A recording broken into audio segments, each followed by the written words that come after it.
10장 마음으로 읽기. 제가 막 주님을 구하기 시작했을 때 마가복음 4장의 비유가 제게 큰 영향을 미쳤습니다. 그 비유들이 저의 삶을 변화시켰고 방향을 결정했습니다. 제가 달려갈 길을 알려주었다고 할 수 있습니다. 저는 하나님께서 저에게 놀라운 계획을 가지고 계신 것을 알았고, 그러기 위해서는 엄청난 성장과 변화가 있어야 할 것도 알았으나 어떻게 시작해야 할지 몰랐습니다. 그 당시 저의 상태에서 제 마음에 하나님께서 보여주신 그분이 원하시는 저의 모습으로 가는 방법을 몰랐습니다. 당시 제가 주님을 구하고 있을 때 주님께서 분명하게 이 비유를 저에게 말씀하셨습니다. 지금도 저는 이 비유를 매주 또는 매일 사용합니다. 이 비유는 제 삶의 한 부분이 되었습니다. 예수님께서 씨를 심는 자의 비유와 함께 하나님의 나라가 어떻게 역사하는지에 관한 10가지 비유를 하루에 다 가르치셨습니다. 사실 이 부분은 하나님의 말씀 중에 예수님이 공생에서 하루 동안 일어난 일에 대해 가장 많은 정보를 주는 부분입니다. 마태복음, 마가복음, 누가복음, 요한복음을 사건이 일어난 순서에 따라 한꺼번에 나란히 놓고 보면 알 수 있습니다. 저의 책 라이프 포 투데이 성경 공부 및 주석 시리즈 복음서편이 그렇게 정리되었습니다. 사복음서에 나타난 한 사건을 한 페이지에서 모두 볼 수 있기 때문에 매우 효과적입니다. 예수께서 다시 바닷가에서 가르치시니 큰 무리가 모여들거늘 예수께서 바다에 떠있는 배에 올라앉으시고 온 무리는 바닷가 육지에 있더라. 이에 예수께서 여러 가지를 비유로 가르치시니 그 가르치시는 중에 그들에게 이르시되. 마가복음 4장 1절에서 2절 말씀. 이 부분에서 예수님은 씨 뿌리는 자의 비유를 가르치십니다. 들으라. 씨를 뿌리는 자가 뿌리러 나가서 뿌릴새 더러는 가에 떨어짐에 새들이 와서 먹어버렸고, 더러는 흙이 얕은 돌밭에 떨어짐에 흙이 깊지 아니하므로 곧 싹이 나오나 해가 돋은 후에 타서 뿌리가 없어므로 말랐고, 더러는 가시떨기에 떨어짐에 가시가 자라 기운을 막음으로 결실하지 못하였고, 더러는 좋은 땅에 떨어짐에 자라 무성하여 결실하였으니 30배나 60배나 100배가 되었느니라 하시고, 또 이르시되 들을 귀 있는 자는 들으라 하시니라. 마가복음 4장 3절에서 9절 말씀. 예수님께서 씨를 뿌리러 나간 사람의 비유를 말씀해 주셨습니다. 이 말씀은 밭을 갈고 씨를 하나씩 뿌리지 않았습니다. 당시에는 씨가 담긴 자루를 메고 나가 논밭을 다니며 뿌리면 씨가 여기저기에 떨어졌습니다. 이 비유에 따르면 씨는 각각 4가지 종류의 땅에 떨어집니다. 4절을 보면 첫 번째 종류의 땅이 나옵니다. 더러는 길가에 떨어짐에 새들이 와서 먹어버렸고, 다른 말로 하면 이 씨는 땅속으로 들어가 보지도 못했다는 것입니다. 새들이 와서 먹어버리는 바람에 뿌리를 내리지도 못합니다. 두 번째 종류의 땅에서는 씨가 땅속으로 들어가지만 그 밭에는 돌이 너무 많아서 씨가 자라지 못합니다. 돌이 많고 흙이 충분하지 못하기에 씨가 제대로 성장하지 못하는 것입니다. 세 번째 종류의 땅은 충분한 흙이 있습니다. 씨가 성장하기 시작하지만 가시 떨기 때문에 기운이 막혀서 열매를 맺지 못합니다. 네 번째 종류의 땅은 심겨진 씨에 100배로 열매를 맺었습니다. 예수님께서 이 비유를 말씀해 주신 후에 제자들이 와서 설명해 달라고 합니다. 그들은 이 비유가 단지 씨를 심고 그 씨가 어떻게 자라 열매를 맺는지에 관한 것은 아니라고 생각한 것입니다. 그들은 여기에 어떤 영적인 적용점이 있다는 것을 알았지만 그것이 무엇인지는 몰랐습니다. 그래서 예수님께 이 비유의 해석을 부탁하게 됩니다. 그리고 이것도 질문합니다. 왜 이 사람들에게는 비유로 말씀하십니까? 대답하여 이르시되 천국의 비밀을 아는 것이 너희에게는 허락되었으나 그들에게는 아니 되었나니 무릇 있는 자는 받아 넉넉하게 되되 없는 자는 그 있는 것도 빼앗기리라. 그러므로 내가 그들에게 비유로 말하는 것은 그들이 보아도 보지 못하며 들어도 듣지 못하며 깨닫지 못함이니라. 마가복음 13장 11절에서 13절 말씀. 사람들은 하나님을 향해 마음이 굳어졌습니다. 사람들의 생각이 하나님의 길과 너무나 다르기에 영적인 진리를 이해하지 못합니다. 영적으로 무뎌진 것입니다. 이 백성들의 마음이 완악하여져서 그 귀는 듣기에 둔하고 눈은 감았으니 이는 눈으로 보고 귀로 듣고 마음으로 깨달아 돌이켜 내게 고침을 받을까 두려워함이라 하였느니라. 마태복음 13장 15절 말씀. 비록 이 말씀은 예수님께서 2000년 전에 한 무리의 사람들에게 하신 말씀이시지만 오늘날 이 세대의 모습과도 매우 흡사합니다.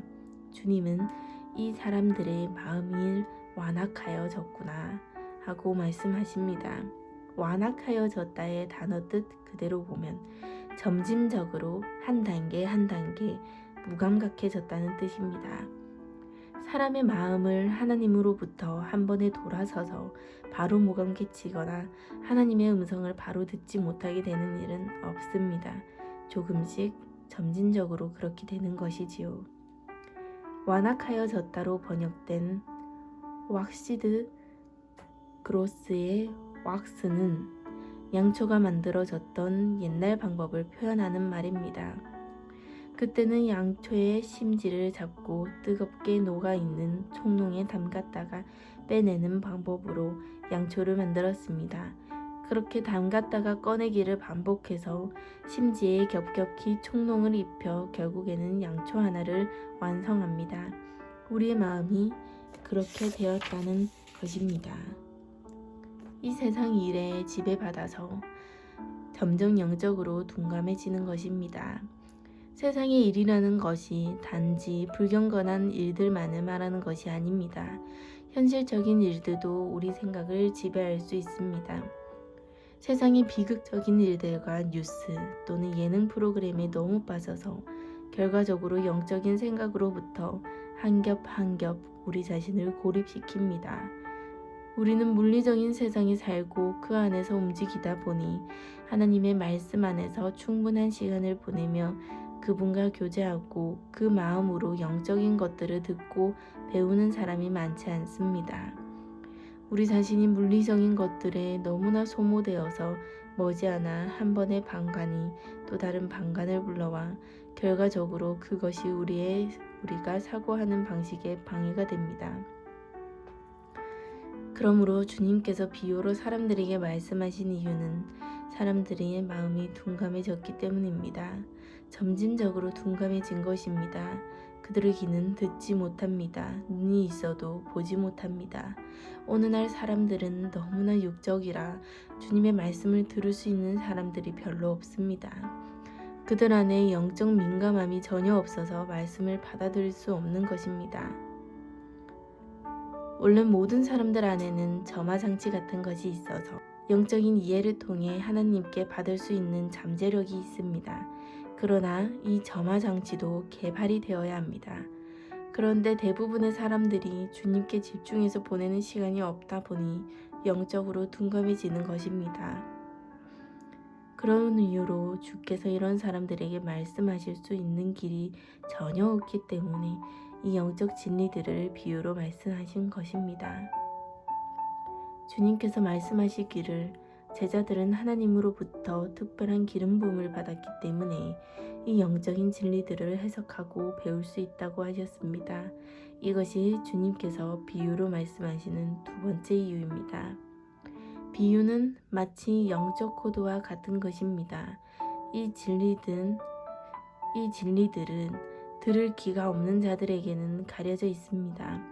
하나님을 찾지도 않고 하나님을 향한 마음이 없는 자들에게는 비유라는 것 자체가 어리석어 보이기 때문에 거절합니다. 그러나 하나님을 향한 마음이 있는 사람들에게는 성령님께서 이 진리들을 구체적으로 해석해 주시고 설명해 주십니다. 그러나 너희 눈은 봄으로 너희 귀는 들음으로 복이 있도다. 내가 진실로 너희에게 이르노니 많은 선지자와 의인이 너희가 보는 것을 보고자 하여도 보지 못하였고 너희가 듣는 것들을 듣고자 하여도 듣지 못하였느니라. 그런즉 씨 뿌리는 비유를 들으라. 마태복음 13장 16절에서 18절 말씀. 이것이 무슨 뜻입니까? 예수님께서는 제자들에게 특별한 기름 부음이 있다고 말씀하셨습니다. 요한일서 2장 20절은 이렇게 말합니다. 너희는 거룩하신 자에게서 기름 부음을 받고 모든 것을 아느니라. 성령께서 우리에게 오신 이유는 우리가 자연적 생각으로는 알 수 없는 것들을 가르쳐 주시고 설명해 주시기 위함입니다. 주님께서 비유를 사용하신 이유는 물리적, 자연적 예를 들어 사람들이 이해할 수 있게 도와주시기 위함입니다. 예수님 당시는 농업사야였기 때문에 사람들에게 씨를 뿌리는 모습이 익숙했습니다. 땅과 긴밀한 삶을 살았다는 뜻이지요. 그럼에도 불구하고 모든 비유에는 성령님께서 계시해 주시는 영적인 진리가 감춰져 있고 담겨져 있었습니다. 오늘날에도 마찬가지입니다. 사람들이 말합니다. 말씀은 왜 이렇게 기록되었지? 주님은 왜 하고 싶은 얘기를 그냥 직접적으로 하지 않으셨나? 그 이유는 우리의 인간적인 생각으로는 하나님께서 우리에게 하시고자 하는 말씀을 이해할 수 있는 능력이 없기 때문에 주께서 비유로 말씀하실 수밖에 없었던 것입니다. 그래서 우리 모두에게 하나님의 말씀을 설명해 주시는 성령님을 보내주셨습니다. 많은 사람들이 말씀에 대항하여 비난하기를 성경은 이해하기가 너무 어려워 라고 말합니다. 그 이유는 그들이 말씀을 자신의 생각으로 읽기 때문입니다. 자신의 물리적 두뇌만으로 이해하고자 한다면 하나님 말씀은 어렵습니다. 그러나 성경은 머리로 이해할 수 있는 것이 아닙니다. 그렇다고 성경이 비논리적이라는 말씀은 아닙니다. 정확하지 않고 말이 안 된다는 뜻도 아닙니다. 하나님의 말씀은 세상이 우리에게 가르쳐주는 자연적인 것들과 다르다는 말입니다. 말씀은 우리의 육적인 생각으로 이해할 수 없습니다. 주님은 하나님의 말씀을 우리의 마음으로 이해하도록 쓰셨습니다. 당신은 하나님의 말씀을 마음으로 읽을 수 있습니다. 말씀을 읽다 보면 머리로는 하나도 이해가 안 될 수 있습니다. 그러나 이해하지 못하는 부분을 만날 때 잠시 멈춰서 이렇게 기도해 보십시오. 아버지, 이해가 안 됩니다. 이것이 무슨 뜻입니까? 그러고는 그 구절을 묵상하며 하나님의 음성을 듣기 위해 마음을 여십시오. 그리고 마음을 다해 이렇게 기도하십시오. 당신을 알기 원합니다. 당신이 하시는 말씀을 알기 원합니다. 그렇게 하면 하나님께서 그분의 말씀을 통해 당신에게 말씀하실 것입니다. 이것을 경험해 보신 분이 계신다면 제 말을 이해하실 것입니다. 이 경험을 제가 설명한 것처럼 하지는 못해도 말씀에는 그 이상의 것이 있음을 당신은 아실 것입니다.